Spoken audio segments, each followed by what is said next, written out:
what Nelson Mandela said. He said, you either win or you learn. That's the way I look at it too. And sometimes I don't see why something is happening, but I do believe that it all has a reason. So, I mean, I've had hardships. I've had a miscarriage. I had a stillborn, and I always thought I could have plenty of kids in my house. But I also do believe that because of that, I mean, we fostered before we had all that happening. I always knew I wanted to foster, and I also always wanted my own kids, and I thought maybe I'll also adopt. So all three were always on my agenda.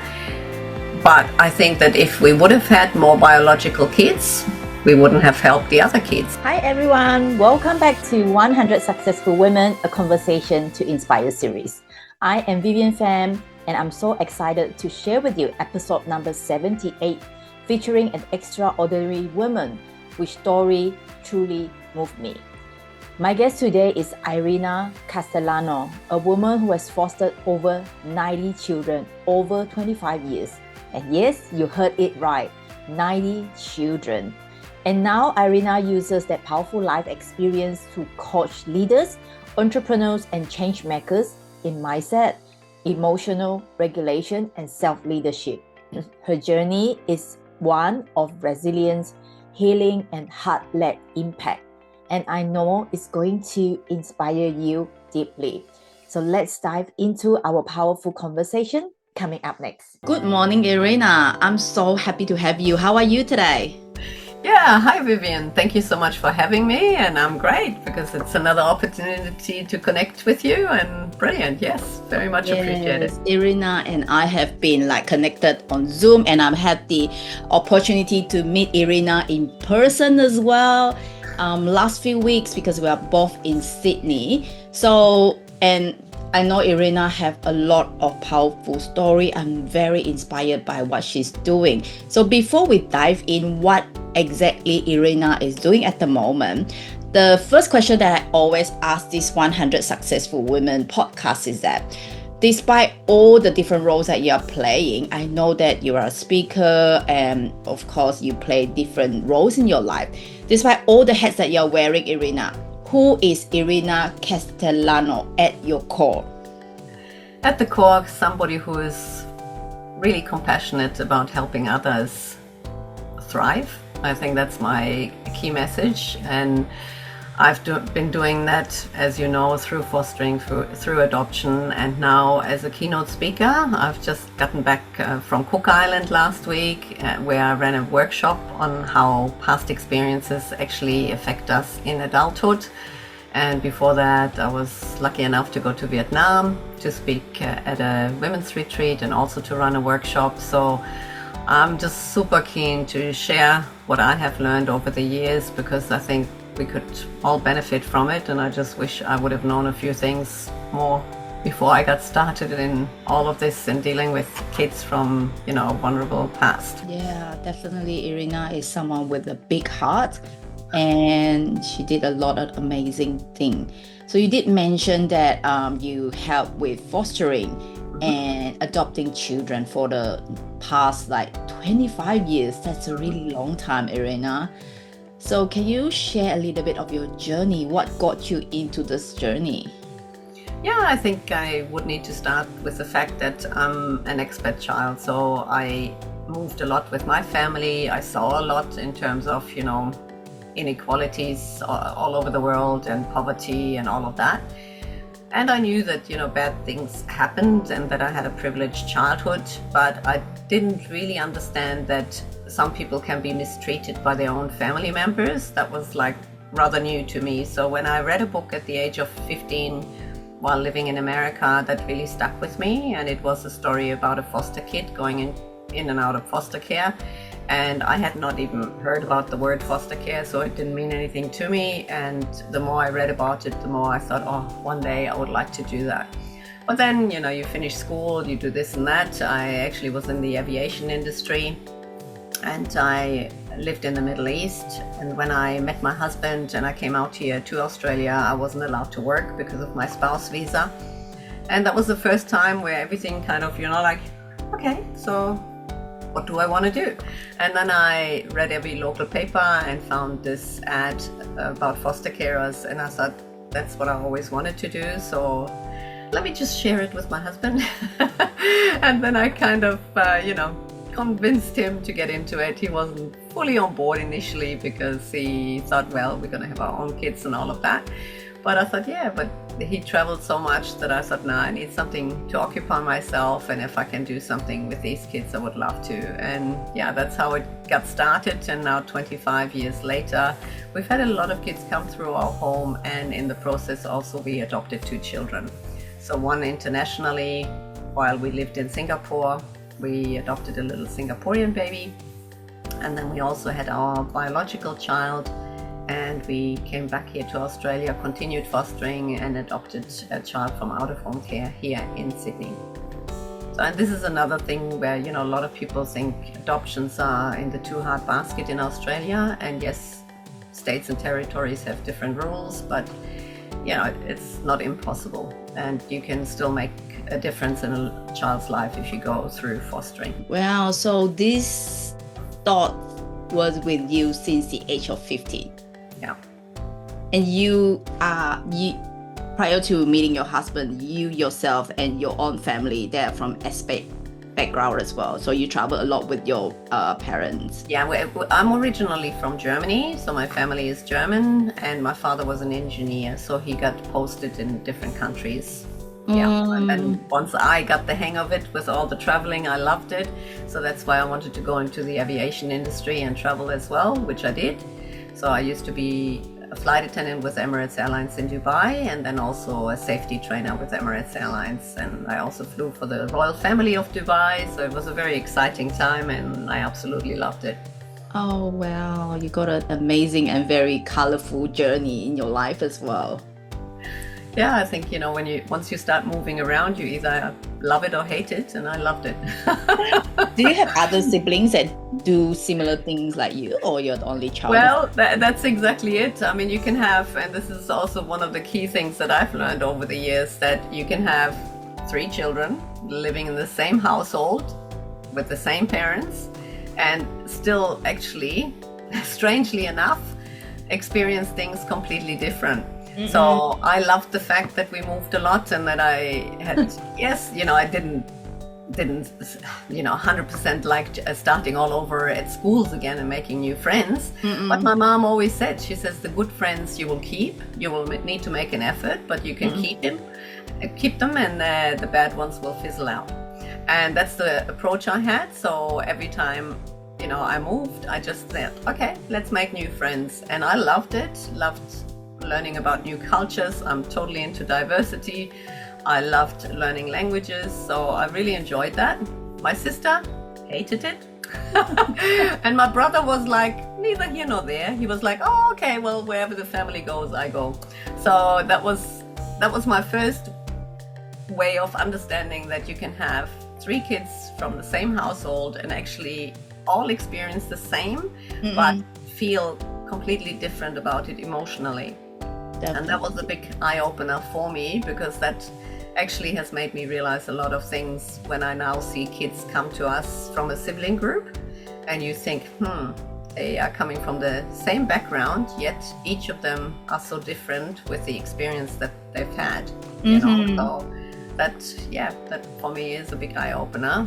And then I love that your mom had 3 different kids that's totally one totally love it, totally hate it, and one in the middle. Yeah. You have all 3 of different personalities in there. Yeah, and it's not just personalities. I think it also makes a difference at what age it all happened and how often you did it. So, my brother being 3 years younger, he of course did less of it. So that would be also a reason, most likely.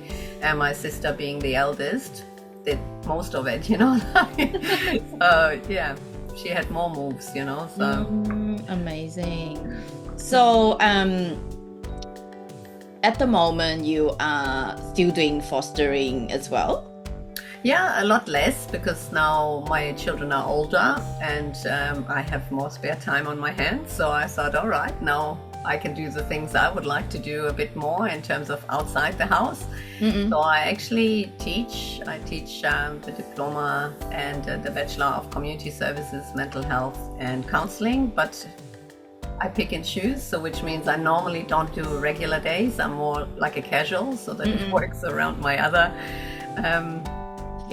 passions. So this term I am working 2 days a week, but the rest of the time I work as a coach and mentor, and I really do want to have more of the speaking gigs to actually share what I've learned over the years with a greater audience. So speaking gigs are really big for me, and also I run healing workshops based on the Louise Hay philosophy.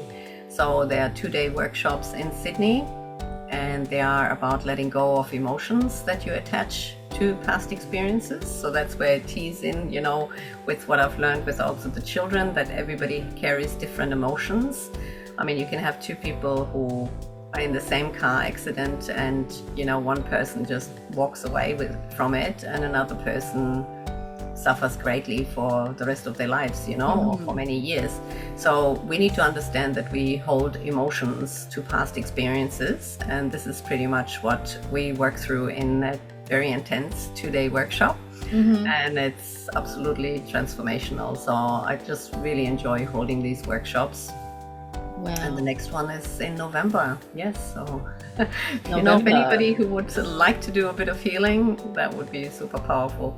Wow, that sounds like amazing and very important workshops for many people out there as well. Yeah, we all have things to work through. You don't need to be in foster care to have experienced hurtful events. And even though you might think your past has been pretty uneventful and pretty all right, we all have things to work through, because we all hold certain limiting beliefs. Yes. That come with experiences or things that people said that were hurting us, that probably the person doesn't even remember. So we all have things to work through. Definitely. And yes, that's a great work that you're doing there, Irina.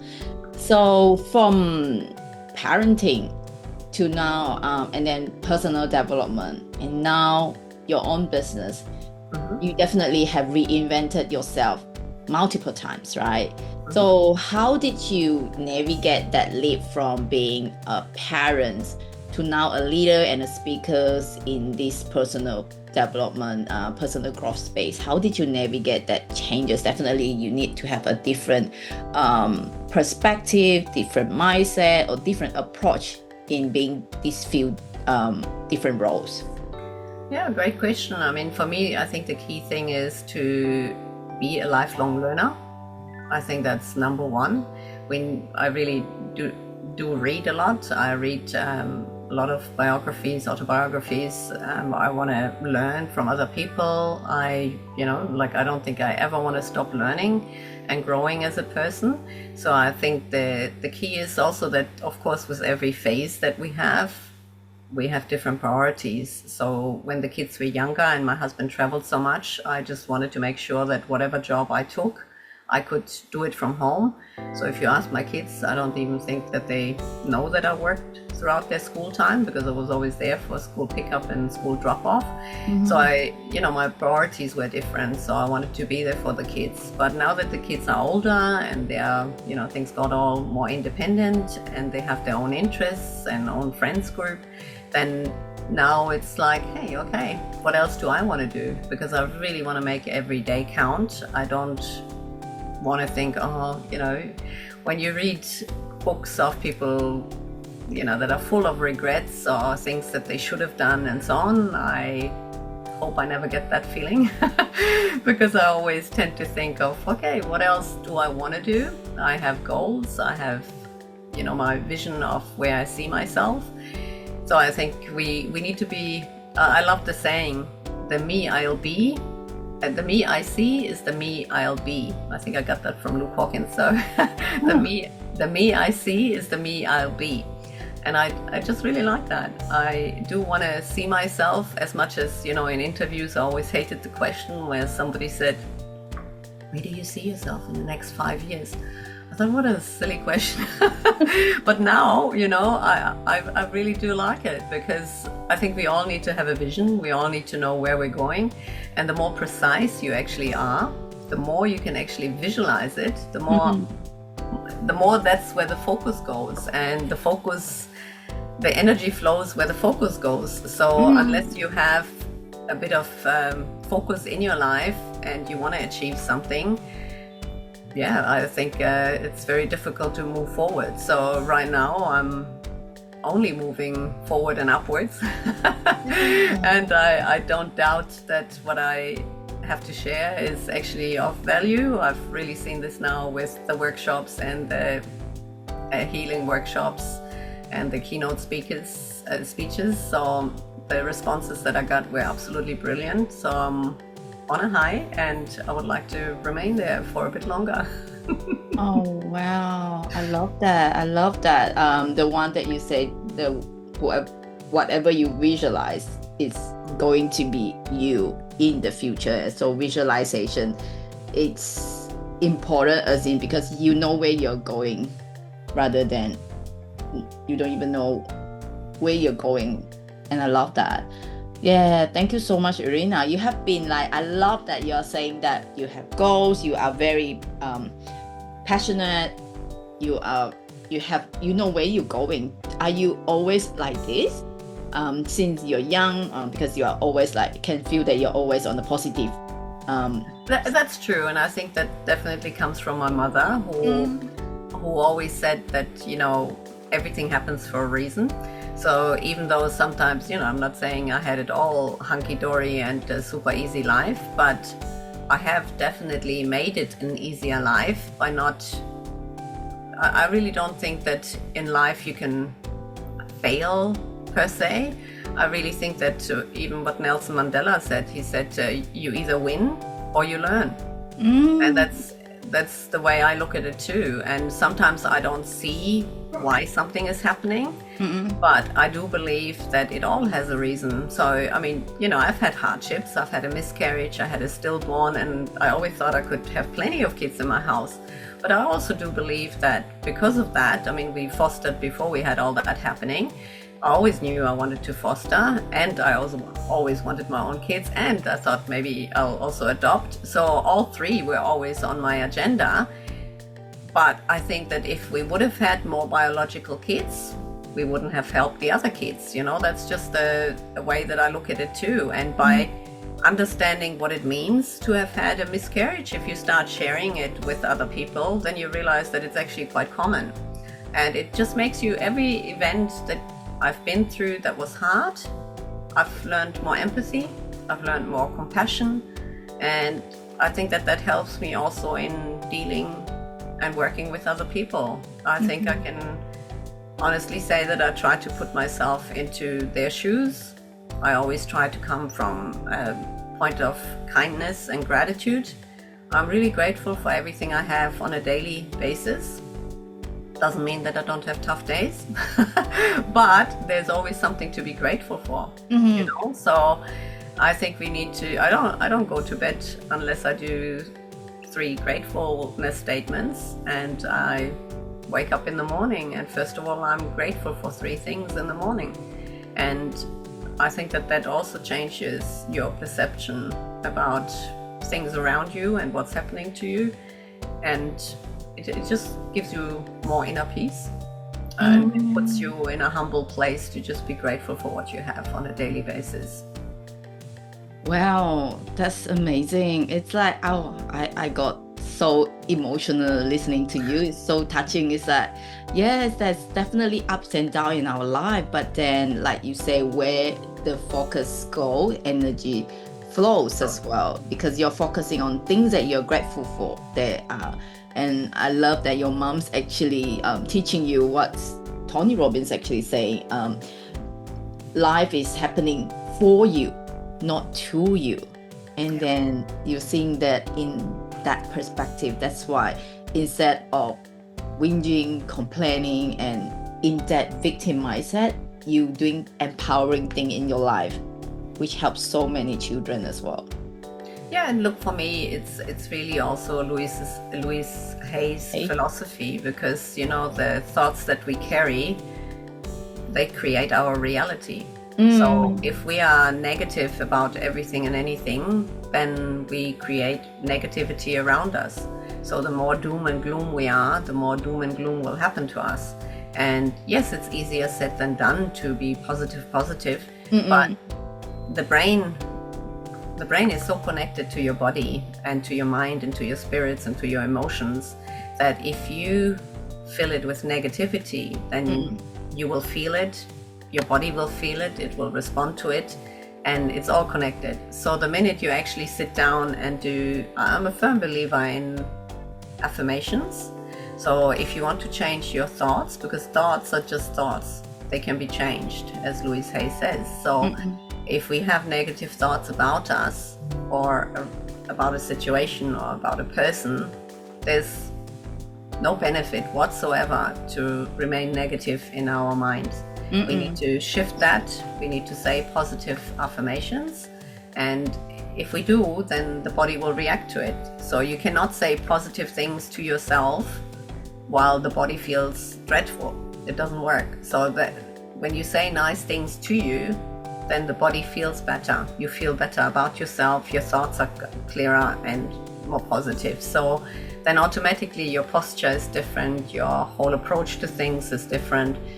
And yeah, it takes practice, but the more positive we are about everything and anything, the more we will attract positivity. I really do believe in the law of attraction as well. So I do believe that how you shout into the woods is how it echoes back. Oh, so true. I love that analogy. That's so beautiful. Thank you so much for sharing that, Irina. So much golden nuggets in what you just shared. And it's so powerful. And I think people didn't realize how powerful it is, being that it's actually magnetic as well. It's the vibration that people didn't actually see it, but you don't know how powerful what bring back to you as well. Yeah, it's the energy you send out. Yeah, I love that. And you did say that I think you talk about self-leadership and freedom at your own term. So what does it look like, especially for women today, as for those who may be stuck in their roles of being a mother, being a caregiver, or their mentality saying that I should be doing something as a parent. So what does that self-leadership and freedom looks like? There's a very powerful exercise that we actually even do in our workshops, and it is, we all have things that we say exactly that sentence, I should. I should lose weight. So the question is, why don't you? Okay? Because if you change the sentence into I could do more walking, then the next question would be, all right, why don't you?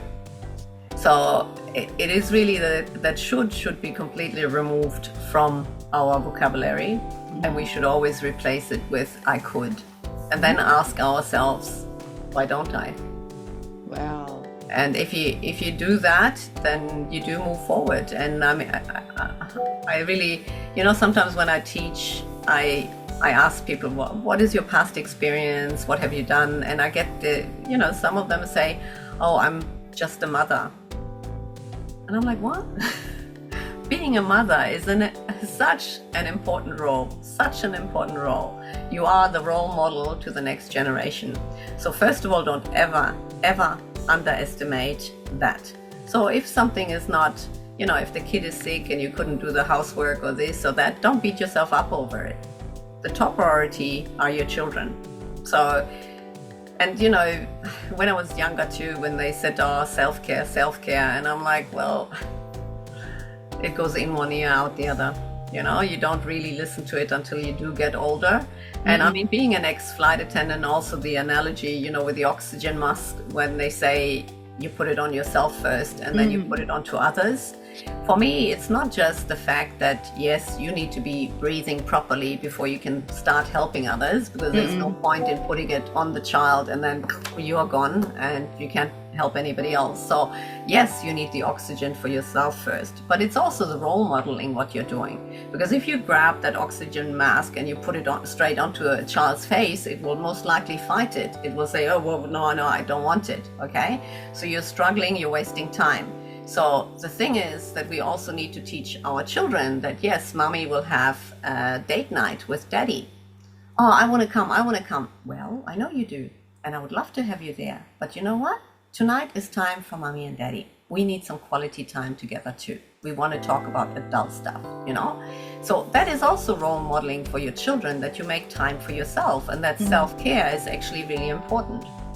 So for me, as a parent, you have a huge role, and I would have done a lot of things differently if I would have known a few things differently beforehand, you know?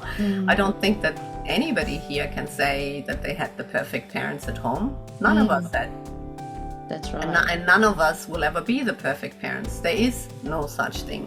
We all have our moments, we all have our hardships, we all have our struggles, we all get triggered by our own limiting beliefs and things that we believe to be of value that the other person doesn't have as their value. So, you know, we will all have ups and downs, but it is also really, really important to actually teach the children that, okay, I goofed up, wasn't so great, I'm sorry, and that you make up for it, and that you also say, okay, let's talk about forgiveness, let's set it right. So when things happen that are not great, it doesn't mean that that's the end of the world. You can always improve on it. So, you know, for me, being a mother is a super important role and not one to take lightly. And it involves a lot of tough things. And if you now bring social media into the mix, it is even harder today than it ever was, to be very honest. Also, the concentration span that these kids nowadays have, or the focus on me, not just as a teenager, it's tough because they're constantly comparing themselves with others, which I don't think we had that much, you know. Yeah. So it was just different. I mean, when you came home from school, you had maybe somebody call you on a house phone that was connected to the wall that you couldn't go into a private room with. Yeah. So, you know, it was really, really different of how you interacted with others and how you exchanged yourself. So for me, yeah, I think we need to be kinder to ourselves, that we are doing the best that we can with the knowledge and the understanding that we have at the time. Wow, I think such an important message for parents out there. And thank you so much for the parenting tips there, Irina. You've been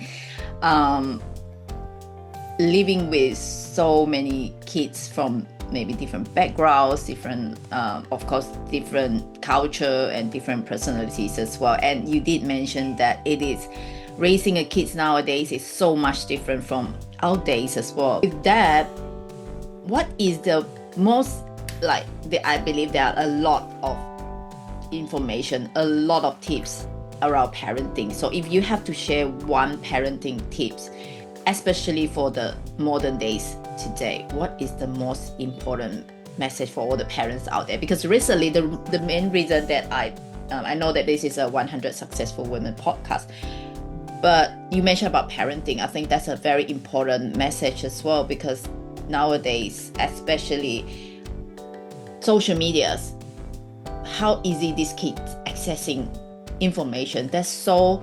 Of course, there are positive side of things because they get to learn, but there are also negative things that happen, especially recently I shared on my Facebook because of the incidents that happened. It's really broke my heart as well, because kids can become so violent. They create their own images in their mind without them realizing it, because of the things that they watch, because of the things that they read. So it's not easy to become a parent nowadays. I know that never easy to become a parent, not easy for our parents' time. It's even harder nowadays, I think. So what is your tips, or what are some of the things that you can share with us, with you have experience with so many different kids? Well, let's just say, as much as we all know the benefits of social media, I would not let a baby or a toddler have a phone for many, many years. Being in child protection through the out-of-home care system, it's not just sextortion and, bullying and all the things that are on there any which way. It is also what it does to our brain. Because as we know, the things that are on the apps is made for you to get hooked and to get addicted to it, so that you feel that you constantly have the fear of missing out. And I do believe that puts a lot of pressure on the young generation, and it breaks my heart, to be very honest. I mean, social media for me is a really, really red flag in many ways. I know we need it, and also, for business and whatever. But when I see children, babies, in prams with the phone,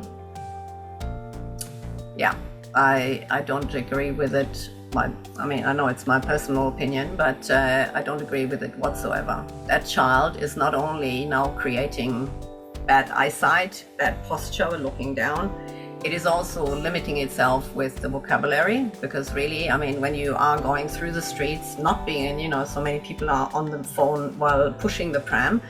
Of course, we need to lead by example. So for me, if you are with the child in the pram, you should really be saying, "Hey, Johnny, look at the red car over there. Oh, look at the truck. And there's an airplane. Can you see the airplane?" You're increasing a child's language, vocabulary, and you are interacting. You're showing the child that, hey, I'm here with you on that walk. We are in this together. It's quality time, okay? By giving the phone, it's a babysitter. It's the babysitter. And the more we give this as a babysitter, the less time we actually spend together. Or, I never allow my children to have phones at the table.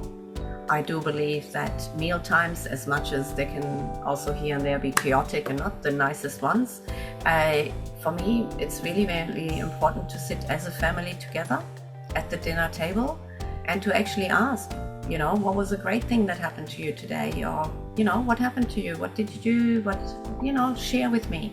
That's the time to interact. And I find it sad going into restaurants when you see 6 people at the table and 6 people on their phone. For me, that's absolute. Why do you go out to eat? I really see no point in it. And I know some people then play games or whatever. Well, you can do that when you're not in one room together. So for me, there is no reason whatsoever to have the phones when you are actually with somebody. I find that it's a better babysitter.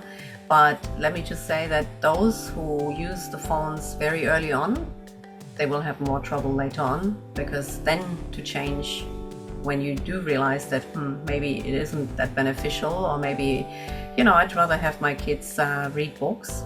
I think that is going to be the next struggle. They have a very low percentage of kids going into high school that have actually read a book from front to end, okay? And that's sad. If people can't even switch off by reading books and getting into another world and just having, for me, that's me time. When I sit somewhere with a good book and a cup of tea, I love it. It's really, it's a chilling time for me. So when people can't even do that, and, as fantastic as AI is and whatever, sure, you can put in there, give me a summary of the book, and then boom, that's different. All the people. Of course it's different, So for me, the longer you can stay away, I managed with our kids till the age of 12 to not have phones and technology, but that was the last generation that can do that, because really the next generation, you are asked to be on the computer in kindergarten, in first grade. That's and right. Yes, it might be for athletics, and yes, it might be for reading eggs. But again, it is this reward thing that, if you do well, you get so and so many points. When you get so and so many points, you can then buy something to create a room. And yes, it's all addictive, Yes. So as much as it's also good to use that as learning tools, I think we need to be so careful, because it just creates more want of also then having a phone. And who doesn't have a phone at primary school nowadays? And the things that kids see at such a young age, things that pop up about body image, about sex, about all kinds of topics, a lot of these kids cannot comprehend it yet. They cannot if you see something happening that is way beyond what you know about, I mean, as much as I'm all for sex education, when kids see things that they can't comprehend or understand, it's not great. So true. So I would be very, very careful with technology and children. Definitely. And be as much a good role model yourself. Yeah, and I totally agree with what you're saying there, Irina. But then also it's a bit challenging, like you say, because of how young the kids have to access to reading eggs. But then I think as a parent, that's so much more we need to learn as a parents, and so much more we need to grow as well, rather than just let be the technology become. I know that the kids will always be ahead of me when it comes to technology, okay? And I'm not saying not to have technology, but to use it for the positive things and not as a babysitter, because human connection, I mean, mental health is through the roof. And why is that? A lot has to do with social media, on the pressure on people who are dealing with social media. It's enormous, and you will always feel as if everybody else is doing something so much nicer, but you don't know what has, you can see somebody sitting on an island and it's all fantastic, and you feel like, oh, I wish I was there and look at my crappy life. Or you can actually, you don't even know if they just had a fight before they took the picture at the beach. It's like, I mean, you don't know the true story of what goes on behind closed doors with people. And it's just tough. For the next generation, it will be tougher. Yeah. Yes, much more finding a good balance is not easy. That's right. Yeah. So being in education in this and sharing of proper information is so important, and I think it's such an amazing job they are doing, Irina, doing all this workshop, healing people in a deeper level. And I believe that what your work is, the work that you are doing, is going to help this generation and the next generation if there are more people going to learn that. So can you, I know you did mention briefly there is a workshop coming up in November. Do you want to share with us a little bit more about that workshop? I would love to, yeah. So it's on the 22nd and the 23rd of November. It's on a Saturday, on a Sunday, so that we can, hope that more people can attend, because it is the weekend. It's full on. It's like we provide lunch. We don't want you to go anywhere else. We want you to really get to know the group. It is always a fairly small group so that we can really focus on each other. It's not about sharing your experiences necessarily. It's not about that. And so, when people think, oh, I have to talk in front of it, it's not about that. It's actually working on the emotions. So we will ask you to think of an emotion like anger, and then the story behind it, why you got angry at that time or what makes you mad about it. But then we work through the emotion. And releasing the emotions, it's incredibly powerful. So so on the 22nd, 23rd of November, if people want to connect with me or via LinkedIn or Facebook, and then more than happy to share all the details. It's going to be in North Strathfield. So the more the merrier, and yet again we have limited spaces. Yeah, so do they just search, I'll include the link of your socials in the description for sure. Right, thank you. And then if they search your name, they should be able to find you online as well? Yeah, Irina Castellano. Also, if anybody is interested or if they know somebody who would like to know more about fostering or adoption, then please send me a quick note and say, I want your ebooks. I've written 3 ebooks on the topic, so I'm more than happy to send them through for free. Yes, that's amazing. So for those of you who have something that to find out more on the topic that Irina was sharing earlier, but then maybe just have a chat with Irina. I know that she's so willing to share her journey and some of her tips with you for sure. So thank you so much, Irina, for your time. I'm well aware of the time as well. And before we wrap up today, Irina, I really appreciate what you share with us, because there are lots of things that you share that is so important, and your journey as well, and see how much amazing work that you are doing. I really appreciate you for helping all these kids that probably waiting to be helped, and I know that there are a lot more kids out there that's required this assistance as well. So it's not easy to become a mom, to be a woman, and so much thing that you're doing. Before we leave today, if you have to leave one piece of advice for all these women out there, what will that be, Irina? Don't be so hard on yourself. Just really literally there's this saying, if you are 25 fails away from your goal, then how fast would you be going? So just imagine that the fails are all part of the learning until you get to your goal. So visualize your goal, work towards it, and find a purpose in life. I mean, I found my purpose in life. I want to help people heal from trauma, from bad experiences. So what's your purpose, So once you find your purpose, just go for it. And if you don't know your purpose, then let's have a few sessions together and we'll find your purpose in, less than 2-3 sessions, definitely.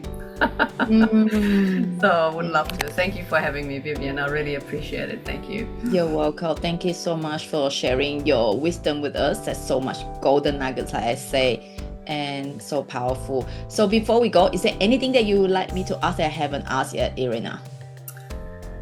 No, really anybody who wants to grow, even on the side of personal development, because I also just started my own company, but working together with an American company with personal development products that is all about thriving, just going for it and setting really high goals and achieving them. So if anybody is looking to start an entrepreneurial business, then come on board, be in my team, and just work with me towards amazing goals in the future. I would love that. So that's Inspire Next Level. Yes. That's right. Yes. Whoever who wanting to find out more, make sure you connect with Irina. And once again, Irina, thank you so much for your time with us today. And I can't wait to maybe invite you again in the future, sharing more of your journey. Great. Yes. Thank you. Much appreciated. Thank you. See you next time. Bye.